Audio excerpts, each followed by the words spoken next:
குழந்தைங்களுக்கு மூளையில் உண்டாகக்கூடிய கோளாறை ஆட்டிசம்னு சொல்கிறோம் இல்லைங்களா? அதே மாதிரி கற்றல் தொடர்பான குறைபாடை டிஸ்லெக்சியான்னு சொல்கிறோம். இந்த மாதிரி குழந்தைங்க ரொம்ப தாமதமாக தான் பேசுவாங்க. மற்ற குழந்தைங்கள விட ரொம்ப லேட்டாக தான் அந்த குழந்தை பேசவே ஆரம்பிச்சிருப்பாங்க. அப்புறம் எழுத்துக்கள் நம்ம சொல்லிக் கொடுத்தோம் அப்படின்னா ரொம்ப தாமதமாக தான் புரிஞ்சுப்பாங்க. அவங்களால சரியாக அதை வந்து லேர்ன் பண்ண முடியாது. லேர்னிங் டிஸார்டர் அது. ஒரு பேர் சொல்லிக் கொடுத்தாலோ இல்லை ஒரு கலர் சொல்லிக் கொடுத்தாலோ மாற்றி மாற்றி சொல்லுவாங்க.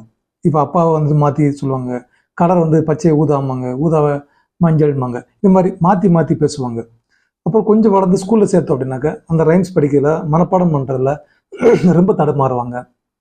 இந்த மாதிரி குழந்தைகளுக்கு தான் நம்ம டிஸ்லெக்சியான்னு சொல்கிறோம். இதை சின்ன வயசு தானே போக போக சரியாயிரும் நிறைய பேரண்ட்ஸ் வந்து அலட்சியப்படுத்துகிறாங்க. அப்படி இருக்காதீங்க. உங்களோட குழந்தைகள் இந்த மாதிரி சிம்டம்ஸோடு இருந்தாங்கனாக்கா கண்டிப்பாக அதுக்கான ட்ரீட்மெண்ட் நீங்கள் போய் ஸ்டார்ட் பண்ணிடணும். இதுக்கு என்ன காரணம் அப்படின்னாக்கா, முதல் ரீசன் வந்து மரபணுக்கள், அந்த ஜீன் வழியாக பரப்பு சொல்லி அது. ரெண்டாவது கர்ப்ப காலத்தில் அந்த குழந்தை அம்மாவோட வயிற்றில் இருக்கும்போது அந்த அம்மாவுக்கு சரியான ஒரு சத்து நிறைந்த ஆகாரங்கள் எடுத்துருக்க மாட்டாங்க.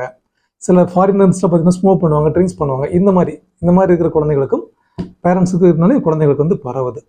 ஸோ இந்த மாதிரி குழந்தைங்களாம் இருந்துச்சுனாக்கா அலட்சியப்படுத்தாமல் உடனடியாக ஒரு ட்ரீட்மெண்ட்டுக்கு நீங்கள் அந்த குழந்தை எடுத்துக்கணும்.